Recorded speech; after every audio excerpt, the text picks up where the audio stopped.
It's Texas Tiger Diggs, and I'm doing a real fast roundup here. Roundup without video, and if you see the roundup here, you know why there wasn't much video.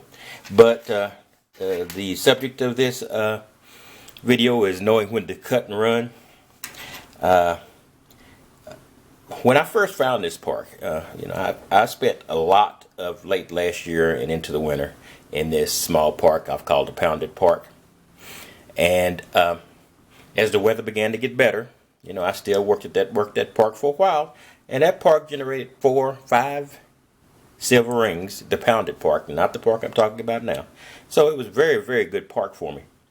So as the weather got better and I was driving back and forth, I would drive by a park that's attached to a school, and I would see people out there playing in this park. And that's one of my major requirements for an area I'm going to metal detect is people playing. I'll call it tot lots for adults and children. There were youth groups, and there were young people, there were teenagers, and there were people darn near old as me playing in this park, and as was the first park, and that park was very productive, so that made my rules change.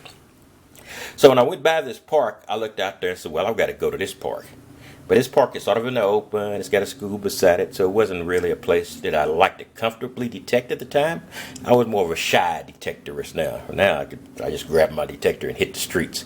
But back then, I had to take I was going step by step, upping my visibility. So when the Pounded Park began to, like I said, I didn't pound it out. In fact, this dime and this crusty penny is from that Pounded Park. I went by there because there was an activity at the park I wanted to go to, and I just went by there just to, I call it walking with a stick with no expectations whatsoever. And, got a dime and a penny. And a bent dime, you don't see many of those very often. I mean, it took a perfect hit by a lawnmower, whatever to bend the dime, because it has such a small surface area. In any case, so when I saw this park and saw the people park out there, I said, well, this park should give me at least what the other park gave me. So I had a number in mind. They had 4 or 5 rings, no gold, all silver. In fact, I don't think I got a single junk ring from the Pounded Park. But when I saw this new park, I said, oh, it's gonna generate a little activity. So I'm thinking I'm gonna give this a shout. And so that was so when I went out, I checked this park out, and I said, this park should give me at least what the other park gave me. And that goal was met and exceeded. So I went out to this park. I found me an area, and like I told you, I went there with mini detectors, mostly the DES. That's my go-to machine when things get rough. And I went around this park several times and, just made some discoveries. So this is what this park has given me so far. So let's make a quick review. The Love Knot ring, sterling silver. The little Avery 925. The baby ring, I think this is a very old ring. It's a B, I guess it might stand for boy. So that's also silver. And it also gave me this. My pride and joy so far. I'll just take it out. The platinum and gold ring. I put it in here so it doesn't get scratched. And it doesn't get scratched up against anything. 18 karat gold and platinum. That was my pride and joy right there. In any case, so it gave me that. So right then it exceeded my expectations when I got that ring.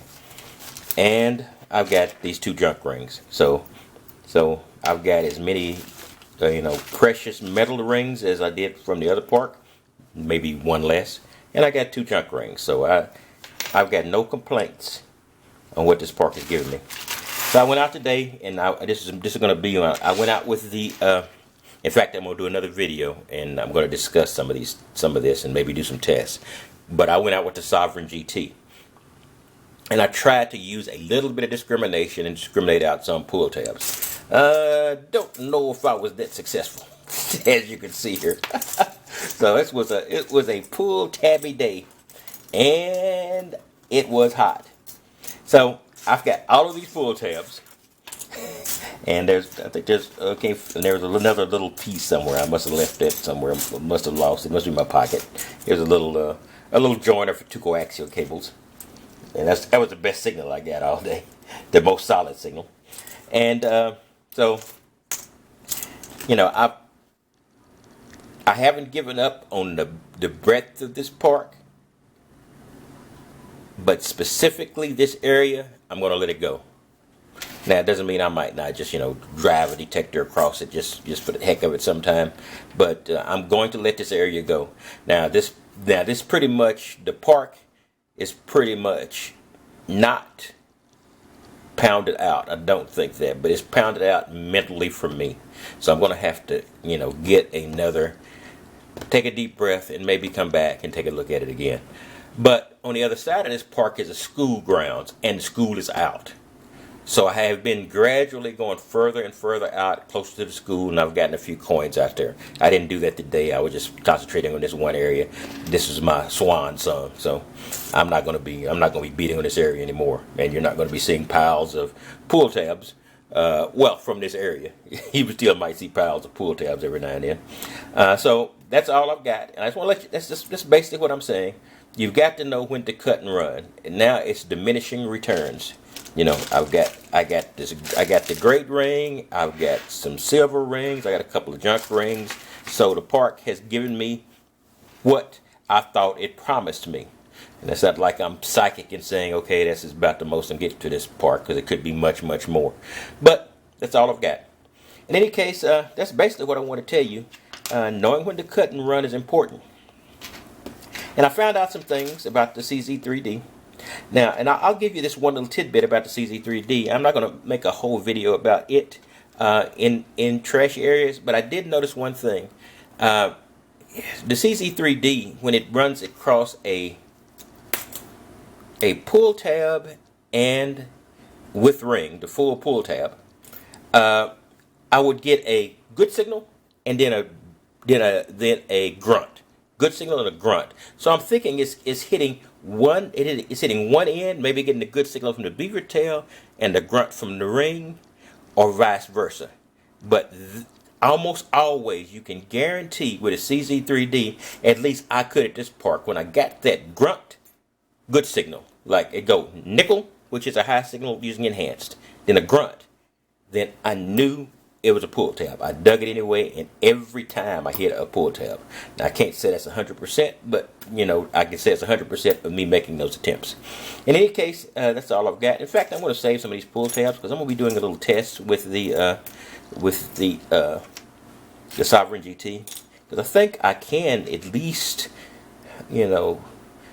in special circumstances, notch out a portion of the pull tabs, with the understanding I could be knocking out a portion of the gold in very trashy areas, because like I said, it's always a return on investment ratio, and I don't want to spend $1,000 worth of effort for one ring or two rings, three rings, yeah, or one good ring, yeah. But I'm just saying it'll allow me to do some tinkering.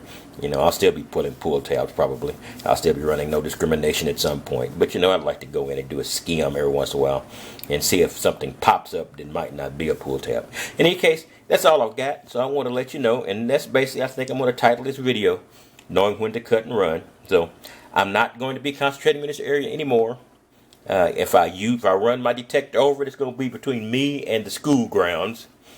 Which I'm doing more and more, and not finding a whole lot out there. But I'm going to, I don't feel right unless I give that thing. I think I'm going to take out the clean sweep, the Bigfoot type coil, and use it with my outlaw. And I'm going to go out there and I'm going to use that good coverage, and I'll see if I can find anything, and maybe go all the way up to the edge of the parking lot, and within range of the school's walls or so forth, because there's no kids there. School is out. In any case, it's Texas Tiger Digs, and that's all I've got for today. Not a big return, but like I said, I show you what I got, and when I learn something, I tell you that. And I'm going to do some tests, and maybe I'll do a video on the Sovereign GT. Can I filter out some pull tabs? Now, there's a gentleman, Alan Frennox, and right now his exact channel escapes me, but I will put it in the description below, and he's got some examples of using notch and the Sovereign GT, and he may have done such a good job. It's not a point in me doing it.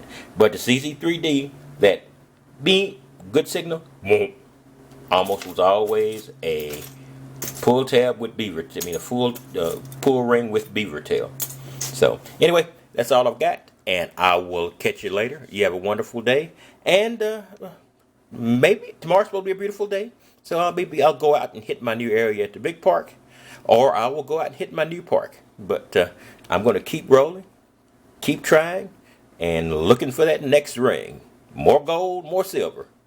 You have a wonderful day, and I will check you later.